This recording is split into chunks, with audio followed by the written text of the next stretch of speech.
나눌 말씀은 요한복음 2장 1절에서부터 12절까지의 말씀입니다. 요한복음 2장 1절에서부터 12절까지의 말씀. 신약성경 요한복음 2장 1절에서부터 12절 신약 144면에 있습니다. 한 절씩 교독하도록 하겠습니다. 1절 제가 먼저 읽겠습니다. 사흘째 되던 날 갈릴리 가나에 혼인잔치가 있어 예수의 어머니도 거기 계시고 그 제자도 혼인의 청함을 받았더니 포도주가 떨어진지라 예수의 어머니가 예수에게 이르되 저들에게 포도주가 없다 하니 예수께서 이르시되 여자여 나와 무슨 상관이 있나이까 내 때가 아직 이르지 아니하였나이다. 그의 어머니가 하인들에게 이르되 너희에게 무슨 말씀을 하시든지 그대로 하라 하니라. 거기에 유대인의 정결 예식을 따라 두세 통 드는 돌 항아리 6이 놓여 있는지라. 예수께서 그들에게 이르시되 항아리에 물을 채우라 하신즉 아기까지 채우니 이제 떠서 연회장에게 갖다 주라 하심에 갖다 주었더니 연회장은 물로 된 포도주를 맛보고도 어디서 났는지 알지 못하되 물 떠온 하인들은 알더라.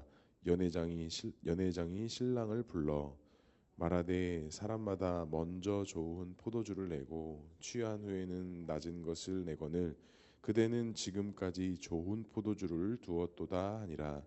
예수께서 이 첫 표적을 갈릴리 가나에서 행하여 그의 영광을 나타내심에 제자들이 그를 믿으니라. 그 후에 예수께서 그 어머니와 형제들과 제자들과 함께 가버나움으로 내려가셨으나 거기에 여러 날 계시는지는 아니하시니라. 아멘. 오늘도 말씀과 기도의 자리에 오신 성도님들을 사랑하고 축복합니다. 본문의 말씀을 통해서 하나님의 귀한 음성 듣는 시간 되기를 소망합니다. 예수님께서 이 가나 지역에 있었던 혼인 잔치에 있었던 우리가 너무나도 잘 알고 있는 물을 변하여 포도주가 되게 한 사건이 오늘 본문의 내용입니다. 그러면 첫 번째로 오늘 예수님께서 자신의 때가 아니다라고 말씀하셨는데 그러면 예수님의 때는 언제를 말씀하시는 걸까요? 보통 이제 유대인의 가나안 혼인 잔치는 한 7일 동안 일주일 동안 진행이 된다라고 합니다. 그리고 여기 보면 이제 마리아나 예수님이 그 혼인잔치 초대가 되었다라고 하는데 보통 그 7일 동안은 마을 잔치로 진행이 되는 게 당시 결혼 문화였다라고 합니다. 그러니까 예수님과 마리아가 그냥 특별해서 그거 갔다라기보다는 그냥 그 마을의 축제, 마을의 어떤 축하 소식이다 보니 그냥 그 잔치에 참여하신 거예요. 그런데 문제가 발생을 합니다. 그 마을 축제고 마을 잔치가 벌어졌는데 뭐가 떨어진 거예요? 포도주가 지금 떨어졌어요. 그럼 포도주 떨어진 게 무슨 그렇게 큰 의미가 있냐? 무슨 큰 의미가 있길래 왜 마리아가 예수님께 포도주가 떨어졌다는 소식을 왜 전했을까? 당시 이제 이 혼인잔치를 이렇게 베풀었던 주인의 입장에서 포도주가 떨어졌다라는 것은 되게 큰 오점이 될 수도 있는 일이에요. 잔치를 벌였는데 음식이 준비되지 못하고 떨어졌다? 그거는 어떻게 보면 주인의 입장에서 잔치를 제대로 준비하지 못한 그런 상황이 되는 것이죠. 그래서 그랬는지 이 마리아가 예수님께 이 잔치에 포도주가 떨어졌다. 어떻게 해야 되냐? 어떻게 해야 됩니까? 이렇게 물어본 거예요. 근데 예수님께서 또 뚱딴지 같은 소리를 하십니다. 여자여, 그게 나랑 무슨 상관이 있냐라는 거예요. 그리고 내 때가 아직 이르지 아니했대요. 이게 질문과 답이 완전 동문서답 같은 그런 느낌으로 다가오는데 이 요한복음에서 이 혼인 가나안 잔치에 대한 내용들을 왜 이와 같은 내용들을 실었을까라고 생각했을 때 여러 가지 숨겨져 있는 의미가 두 가지가 있다라고 생각합니다. 첫 번째는 이 잔치가 마을 잔치로 이루어졌는데 중요한 포도주가 떨어졌습니다. 근데 마리아가 예수님께 포도주가 떨어졌다는 소식을 전했을 때 예수님께서 여자여 나와 무슨 상관이 있습니까? 라고 하면서 이 모자 관계를 약간 차갑게 대하시는 예수님의 그 말투가 등장을 해요. 여자여 라고 이야기합니다. 근데 제가 찾아봤더니 이 여자여라는 말이 총 4군데에서 더 사용되어졌더라고요. 사마리아 여인에게도 음행 중에 잡힌 여인에게도 십자가상에서 다시 한번 마리아에게 그다음 무덤가에 찾아왔던 막달라 마리아에게도 여자여라는 이런 표현을 합니다. 그럼 예수님께서 왜 여자여라는 표현을 했느냐? 특히 오늘 본문에서는 모자 관계임에도 불구하고 왜 그 어머니에게 여자여라고 했느냐?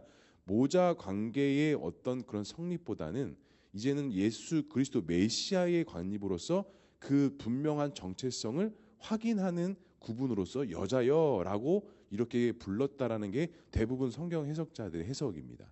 그러니까 지금 예수님께서는 마리아의 아들 모자 관계로서의 혼인 잔치에 참석이 아니라 메시아로서 구원할 자로서 이 혼인 잔치에 참석했기 때문에 그 잔치에 포도주가 떨어진 게 나와 무슨 상관이 있습니까? 라고 이야기하며 내 때는 아직 이르지 아니하였다라는 것이죠. 그러면 예수님의 때는 그러면 언제였을까요? 예수님께서 말씀하신 때는 언제였을까요?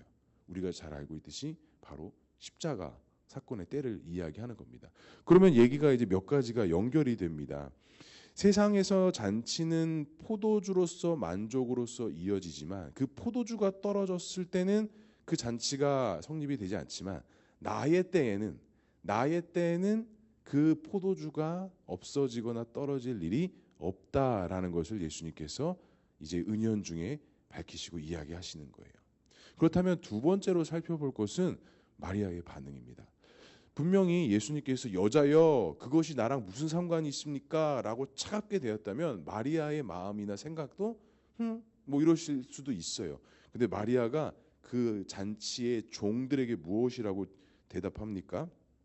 5절에 보니까 그의 어머니가 하인들에게 이르되 너희에게 무슨 말씀을 하시든지 그대로 하니라 라고 이야기해요. 그러니까 예수님께서 그와 같이 차갑게 대하셨음에도 불구하고 마리아는 하인들한테 무엇을 주문하냐? 예수님이 무슨 말씀을 하시든지 간에 다 그대로 행하여라. 제가 이 말씀을 묵상해 보니까 이 마리아가 무슨 생각을 가지고 있었을까? 무슨 생각을 했길래 예수님께서 하신 말씀대로 너희들은 다 순종하라 라고 이야기했을까? 아마 마리아는요, 예수님께서 이 지금 포도주가 없는 문제를 해결하실 거라는 것을 믿었던 것 같아요. 말씀은 저렇게 하셨지만 예수님께서 이 가나안 혼인잔치에서 일어났던 이 잔치가 망가지지 않도록 그 포도주의 문제를 해결할 것이라는 것을 아마 마리아는 믿었던 것 같아요. 그러니까 하나님의 때, 예수님의 때 예수님께서 어떠한 일들을 행하실지를 이 마리아는 알고 있고 믿고 있고 소망하고 있었다는 거죠. 왜냐? 그가 나기 전서부터 이가 누구인 걸 알았어요. 메시아 예수 그리스도인 것을 마리아는 알고 있었거든요. 그러니까 예수님이 말씀은 저렇게 차갑게 하셨지만 분명히 예수님께서 이 가나 혼인잔치의 포도주의 문제를 해결하실 것이다. 자, 그러면 이 혼인잔치가 궁극적으로 무엇을 이야기하느냐? 바로 하나님 때, 예수님 때 일어날 하나님 나라 천국 잔치를 이야기하는 거예요. 그러니까 인간의 혼인잔치에서는 그런 포도주가 떨어질 수도 있고 음식이 부족할 수도 있지만 하나님의 나라, 하나님의 영광의 때에는 그런 포도주나 그런 부족한 것들이 없이 하나님의 은혜 속에 다 채워질 것이다라는 것을 이야기하고 있는 것입니다. 또 한 가지 중요한 사실이 하나가 있습니다. 여기서 보니까 예수님께서 그 항아리에 물을 가득 채우라 하시고 그것을 이제 떠서 연회장에 갖다 주라라고 합니다. 그런데 그 물이 포도주로 된 것을 맛본 사람들이 그 신랑에게 이렇게 이야기합니다. 아니, 처음에만 좋은 포도주를 내고 취하면 안 좋은 포도주를 내는데 어찌 여기 잔치는 처음이나 중간이나 마지막이나 그 포도주의 맛이 똑같냐라고 이야기를 해요. 그러니까 우리가 만약에 식당에 갔을 때 뭐 고기 무한리필집 가면 처음에는 좋은 맛있는 고기를 내고 그 다음 리필되는 고기는 조금 떨어지는 고기들이 나오잖아요. 그런데 오늘 이 혼인잔치에 참석했던 사람들은 포도주의 맛이 처음과 중간과 끝이 다 어떻다라는 거예요? 똑같다라는 거예요. 근데 중요한 게 또 하나가 있습니다. 예수님께서 이와 같이 포도주를 변화시켜 주셨는데 중요한 것은 포도주의 맛을 본 사람들은 이 포도주가 어떻게 변하는지는 알지 못했습니다. 그런데 그 예수님 말씀에 순종하고 예수님을 믿었던 마리아와 제자들, 그 종들은 이 포도주가 어떻게 된 것인지를 알았을까요? 몰랐을까요? 알았다라는 거예요. 결국에 맛만 본 자들은 이 맛이 어떻게 변화해야 되는지는 알지 못하지만 그 맛의 과정을 보았던 사람들은 이 포도주가 어떻게 변하게 되었는지를 알았다라는 거예요. 자, 그럼 이거 우리한테 좀 적용해 보자면 우리는 맛 좋은 포도주만을 찾게 된다면 그 포도주가 어떻게 만들어지고 어떻게 변화되었는지 알지 못합니다. 하지만 말씀에 순종하고 말씀에 따르는 자들은 그 포도주가 어떻게 변화되었는지의 과정을 다 알고 다 느끼고 다 체험했다라는 것이죠. 그래서 요한복음의 기자는 중요한 말씀 한 구절을 11절에 이렇게 넣습니다. 예수께서 이 첫 표적을 갈릴리 가나에 행하여 누구의 영광을 나타냈대요? 그의 영광을 나타내심에 누가 예수를 믿기 시작합니까? 제자들이 예수를 믿기 시작했다라고 기록하고 있습니다. 그러니까 이 사건을 통해서 종들과 제자들과 그 물이 변하여 포도주가 된 사건을 보고 예수가 누구인지를 믿기 시작했다라는 거예요. 하지만 포도주의 맛만 보았던 그 혼인잔치에 참석해서 맛만 보았던 자들이 믿었다, 그들이 예수를 알았다라는 표현은 기록되어져 있지 않습니다. 그렇다면 사랑하는 성도 여러분, 우리가 신앙과 믿음으로 살아간다라고 할 때 우리가 어떻게 보면 이 포도주의 맛, 좋은 포도주를 맛보고 좋은 포도주를 얻기 위한 그런 신앙의 생활일 수도 있습니다.